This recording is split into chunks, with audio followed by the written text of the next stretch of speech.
تمام صحابہ ہیں اپنے صحابہ کو لے کر کچھ واضح نصیحت فرما رہے تھے. کیا دیکھتے ہیں وقت کا سب سے بڑا دشمن ابو جہل ہے. اپنی مٹھی کو بند کر کے آتا ہے, آنے کے بعد کہتا ہے اے محمد آپ نبی ہیں؟ آقا فرماتے ہیں ہاں میں نبی ہوں. ابو جہل سوال کرتا ہے اگر آپ نبی ہیں تو میری مٹھی میں کیا ہے آپ بتا دیں گے. اس لیے جو نبی ہوتا ہے وہ غیب کا بتانے والا ہوتا ہے. اگر آپ نبی ہیں تو میری مٹھی میں کیا ہے آپ بتا دیں.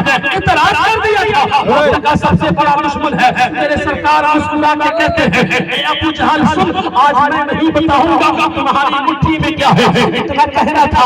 ابو جہل مسکرا کے کہتا ہے کہ آپ نہیں بتائیں گے. اتنا کہنا تھا. صحابہ بچل کے کہتے ہیں یا رسول اللہ میرے ماں باپ آپ کے قدمے پہ قربان, آپ نہیں بتائیں گے تو یہ وقت کا سب سے بڑا اسلام کا دشمن ہے. پورے مکے میں جا کے کہہ دے گا اے کلمہ پڑھنے والا تم کس پیغمبر کے اوپر ایمان لا رہے ہو. میں نے ان سے پوچھا تھا مٹھی میں کیا ہے, وہ بتانے کے لیے تیار نہیں ہے. جیسے ہی صحابہ نے کہا تھا میرے سرکار مسکرا کے کہتے ہیں میرے صحابہ سنو, آج میں نہیں بتاؤں گا ابو جہل کی مٹھی میں کیا ہے. اب ابو جہل کی مٹھی میں جو ہے وہ خود بتائے میں کون ہوں. اتنا کہنا تھا.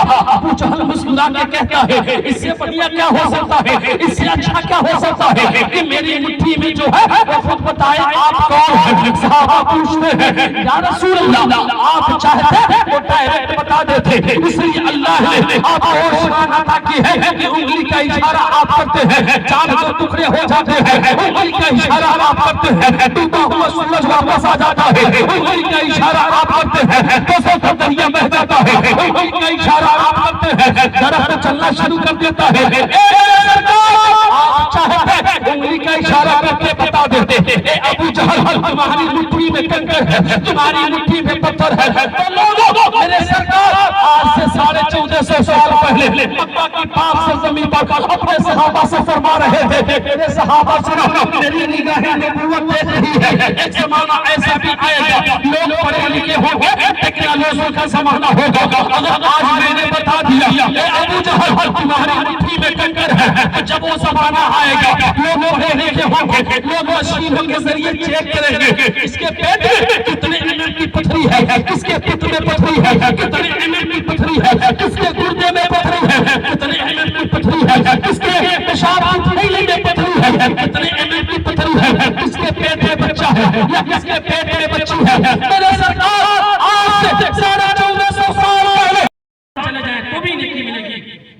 بتیاوت ہو رہا کیا ماشاءاللہ. یہ دیکھیں اسی لیے کہتے ہیں سارے جہاں سے اچھا ہندوستان ہمارا, ہم بلبلے ہیں اس کی یہ گلشتہ ہمارا. مذہب نہیں سکھاتا آپس میں بین رکھنا, ہندی ہے ہم وطن ہے ہندوستان ہمارا.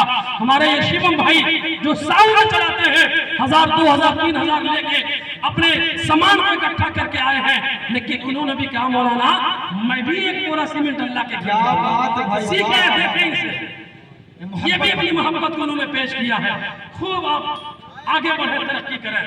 ایک بڑا انہوں نے سیمنٹ اپنے نام سے لکھوایا ہے. ابھی بھی تو کہتے ہیں مولانا جب شیوم بھائی دے سکتے ہیں, ہم تو کلمہ پڑھنے والے ہیں, حضور کے گھر میں سجدہ کرنے والے ہیں, ہم کیوں نہیں دے سکتے ہیں. اللہ ہم کو بھی دیا ہے, اگر وہ ایک دیے ہیں تو ہم 2 دیں گے. اگر ہم کہہ دیں یہ اعلان ہو جائے آپ کو نہ ہونا پڑے, آپ کو خود کا بیٹا اپنے باپ کی جنازے کی نماز پڑھائے. کتنی محبت کے ساتھ آپ کا بیٹا اپنے باپ کے لیے دعا مانگ سکتا ہے, دنیا کا کوئی انسان اس کے لیے دعا نہیں مانگ سکتا ہے. انہیں چند باتوں کے ساتھ یہی پہ روک دوں. استغفر اللہ ربی من کل ذنب و اتوب الیہ. بھارت میں یہ کہتے ہیں سسکتے ہوئے منظر خواجہ پیا کے خواب کی تعبیر نہیں ہے. ہر دھرم کے لوگوں کا یہاں حق ہے برابر, بھارت کسی کے باپ کی جاگیر نہیں ہے. گلشن میں پھول کھلتے رہیں گے, زندگی سلامت رہی تو انشاءاللہ پھر آپ سے دوبارہ ملتے رہیں گے. السلام علیکم ورحمۃ اللہ وتعالی وبرکاتہ. ماشاءاللہ دیکھیں ہماری ایک بہن انگوٹھی دیکھیں, اللہ تعالیٰ ان کی بھی اس محبت کو اللہ قبول فرمائے اور ان کے تمام گھر والوں کو پروردگار صحتیابی اور تندرستی عطا فرمائے. السلام علیکم ورحمۃ اللہ وبرکاتہ. وعلیکم السلام.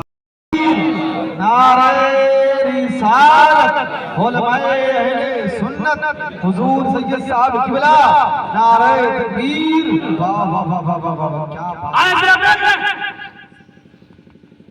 آج آج کے اس دور میں اگر ہم غوث پاک سے محبت کرتے ہیں تو غوث پاک نعرہ رسالت حضور سید صاحب قبلہ نعرہ تکبیر نعرہ رسالت اسی لیے تو کہتے ہیں کہ جو لوگ عقیدت سے سرکار کی محفل میں آیا کرتے ہیں اور رہتے ہیں جب تک محفل میں رحمت میں نہایا کرتے ہیں اس چاند پر راکٹ کے ذریعے پہنچے ہیں امریکہ والے